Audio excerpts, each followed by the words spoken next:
Lectura del primer libro de los Reyes.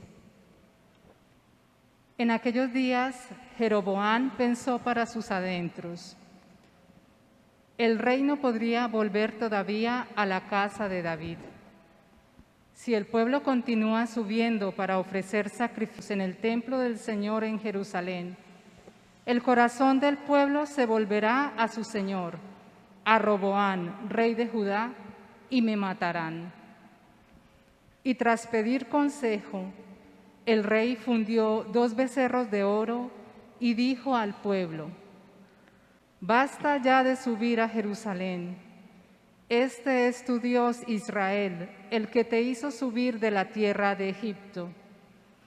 E instaló uno en Betel y otro en Dan. Este hecho fue ocasión de pecado. El pueblo marchó delante de uno a Betel y delante del otro hasta Dan. Construyó lugares de culto en los altos e instituyó sacerdotes del común del pueblo, que no eran descendientes de Leví. Jeroboam estableció una fiesta en el mes octavo, el día 15 del mes, a semejanza de la que se celebraba en Judá. Subió al altar que había edificado en Betel a ofrecer sacrificios a los becerros que había esculpido, y estableció en Betel sacerdotes para los lugares de culto que instituyó. Después de esto, Jeroboam no se convirtió de su mal camino y siguió consagrando para los lugares de culto sacerdotes tomados de entre el pueblo común. A todo el que deseaba lo consagraba sacerdotes de los lugares de culto. Este proceder condujo a la casa de Jeroboam al pecado y a su perdición y exterminio de la superficie de la tierra. Palabra de Dios. Te alabamos, Señor. Poder descubrir un poco este ejercicio que yo he intentado hacer con ustedes todas estas mañanas, de conocer la historia del pueblo de Israel, le permite a uno también poder entender cuándo acarrea uno sobre su vida desgracia, pero sobre todo, cuál es el hilo que no debería nunca romper, para que por lo menos a través de ese único hilo, a través de ese único conducto, Dios pueda seguir trayendo salvación a todos. Es decir, para que la ruina no sea total, sino para que brille como una lucecita de esperanza y uno siempre diga: no todo está perdido, siempre hay una esperanza. Voy a unir las dos lecturas de ayer y de hoy para poder compartirles un poquito la reflexión que quiero. Hemos terminado la historia, recuerden, del rey Salomón, y cómo el Señor le dice a Salomón que le será arrancado el reino por no haberse mantenido fiel, y le dice: pero en honor a tu padre David no lo haré durante tu mandato, lo haré de mano de tus hijos. Salomón tenía 2 hijos, Roboam y Jeroboam, pero eran 2 hijos que eran políticamente ambiciosos, eran gente que quería tener el dominio absoluto y que se disputaban de alguna manera la sucesión de su padre. Por eso dice el texto de ayer que cuando Jeroboam salía de Jerusalén, se presentó el profeta Ahías cubierto con un manto. Estando los dos, recuerden, Jeroboam es hijo de Salomón. Estando los dos en el campo, Ahías, el manto nuevo que llevaba puesto, hizo un signo profético, rasgó en 12 pedazos el manto y le dice a Jeroboam: toma 10 jirones para ti, porque así dice el Señor: rasgaré el reino de Salomón y te daré 10 tribus. La otra tribu será para él en atención a mi siervo David y a Jerusalén. Y dice la Sagrada Escritura que así se rebeló Israel contra la casa de David hasta el día de hoy. Ya empieza la división del reino de Israel. Eran 12 tribus. Ahora quedan divididos 10 tribus por un lado y 2 tribus por otro. Entonces Jeroboam, a quien le habían dado 10 tribus, la parte más grande del reino había quedado en sus manos. Jeroboam, dice el texto de hoy, empieza a pensar para sí: tengo miedo de que el reino todavía vuelva a la casa de David. Es decir, él no quedó contento con eso. Con la división del reino, él no quedó satisfecho. Dijo: ¿y qué tal que la gente de mis 10 tribus decida seguir subiendo a Jerusalén para rendir culto a Dios allá en el templo que tienen? Porque Jerusalén no era de las ciudades que le había quedado a Jeroboam. Y entonces dice: si el pueblo continúa subiendo para ofrecer sacrificios en el templo del Señor en Jerusalén, el corazón del pueblo se volverá a Roboam y me matarán. Y dice que tras pedir consejo, el rey fundió 2 becerros de oro. Imagínense ustedes a dónde lo va desplazando a uno los celos, la ambición, la avaricia de poder, a la abominación. Si había algo que caracterizaba hasta ese momento al pueblo de Israel, era que era un pueblo que en medio de todas las luchas había mantenido compacta su fe.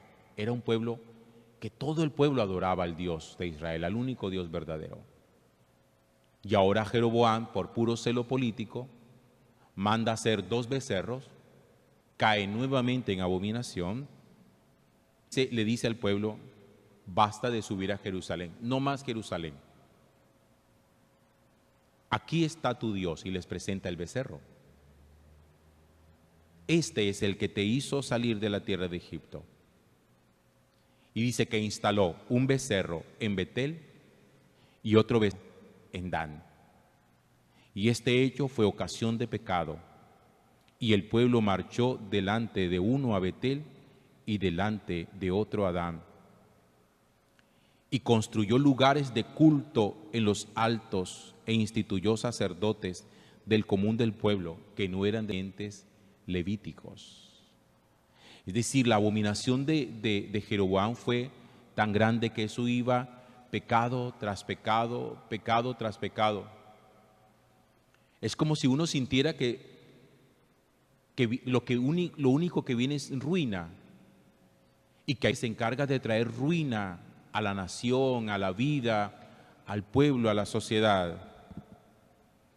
Pero dice la Sagrada Escritura de una manera muy bonita que el Señor Dios decide mantener su fidelidad con 2 tribus, esas otras 2 tribus de Israel. El más pequeño, eran las tribus más pequeñas, las más sencillas, no eran militarmente fuertes, no eran políticamente fuertes, pero eran tribus muy piadosas, eran las tribus donde estaba la gente, tenía un corazón muy aferrado al Señor. Y entonces la palabra de Dios nos va mostrando a nosotros que allí donde hay alguien que quiere traer a nuestra vida desgracia, el Señor es capaz de mantener su fidelidad y de mantener entero el corazón de alguien, para que por medio de su corazón la bendición nunca se rompa y quede como el conducto, quede como el cordón umbilical que sigue oxigenando una nación, una familia, para que todo mundo no corte su cordón umbilical de Dios. Porque si todos en casa, todos cortan el cordón umbilical, eso produce la muerte de la familia. Estas 10 tribus, que eran las más grandes, imagínense ustedes, 12 tribus, quedan 10 por un lado y 6 por otro. Eso no fue una repartición equitativa como que 6 y 6. No, quedaron 10 tribus por un lado. Eso nos muestra a nosotros que muchas veces en nuestra familia, vamos a suponer que sea una familia numerosa, que sean 20, si hay 15 paganos o 8 paganos, o 19 paganos, pero un solo creyente. El creyente es el que mantiene el cordón umbilical para su casa, para que no haya maldición extendida ni maldición total. Y ahí es donde uno tiene que comprender el valor inconmensurable que tiene el mantenerse en fidelidad a Dios.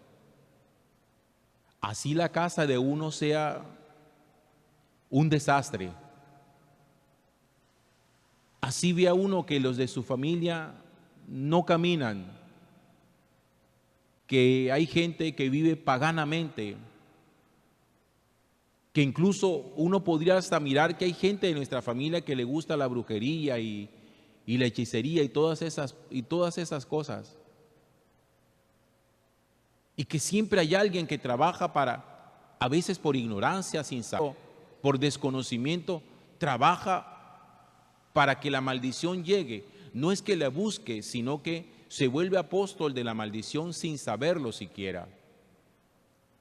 Pero cuando uno es consciente de lo que significa la fidelidad a Dios, pueden haber 10 tribus en nuestro hogar que hayan caído en la abominación, pero si hay 2 tribus pequeñitas, si hay por lo menos 1 o 2 en la casa que se mantengan fieles al Señor, el Señor seguirá derramando bendición a través de ellos.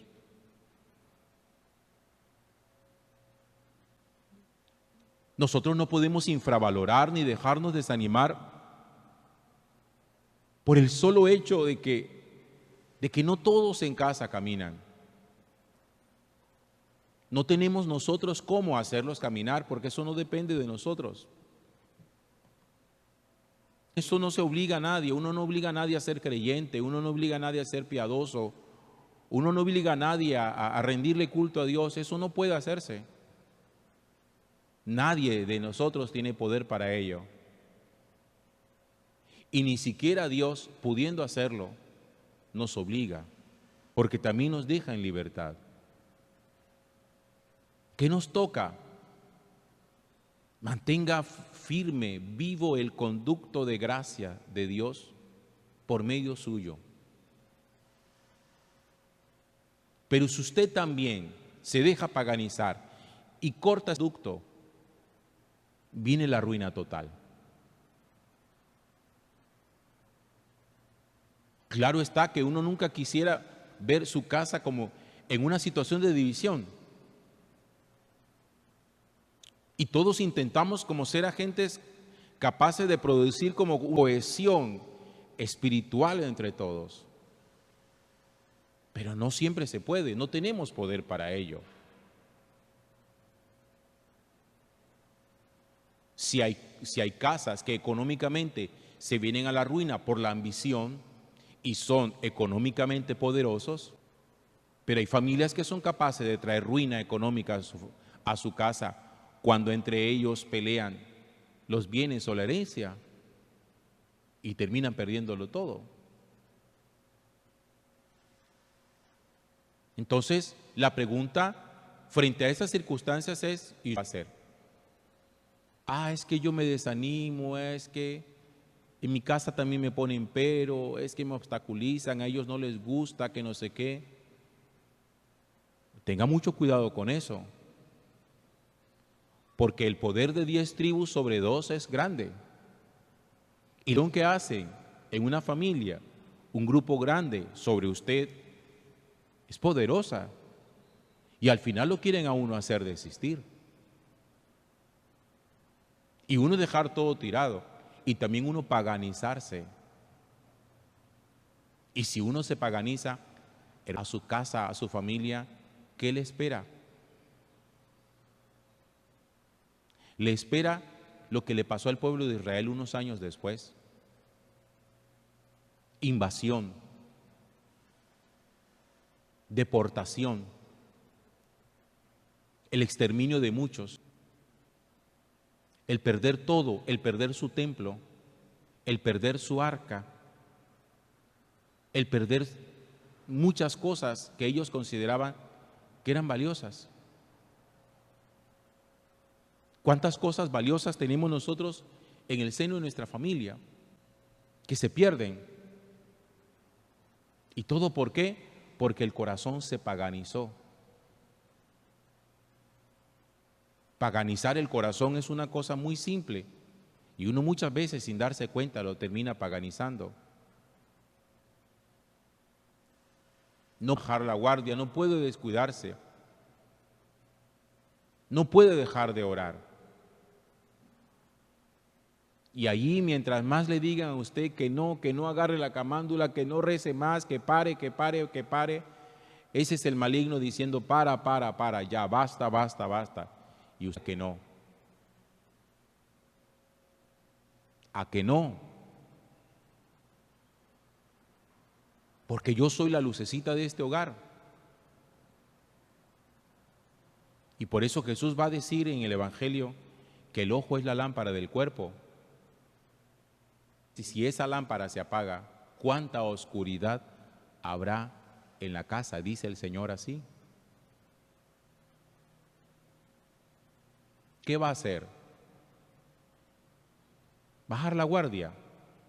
¿Dejar de hacerlo? Hay gente que lo ha hecho, dejar de hacerlo. Nunca volvieron, nunca oraron, se dejaron paganizar y van tras de rumba en rumba, tras pecado en pecado, tras fiesta en fiesta y tras perdición en perdición.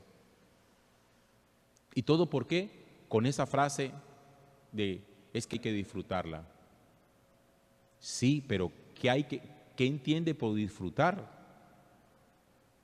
¿Y a costa de qué?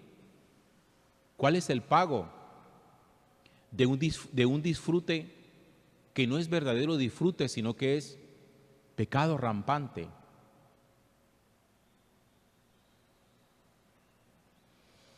Seamos por lo menos, luchemos por lo menos por ser esas 2 tribus restantes pequeñitas, a través de la cual el Señor quiso mantener su fidelidad con su pueblo para salvarlo a todo.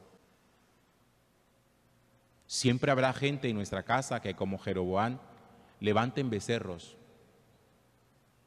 y que nos digan a nosotros: mira, aquí está tu Dios, ¿eso qué te vas a poner a rezar allá si a Dios lo tenemos aquí?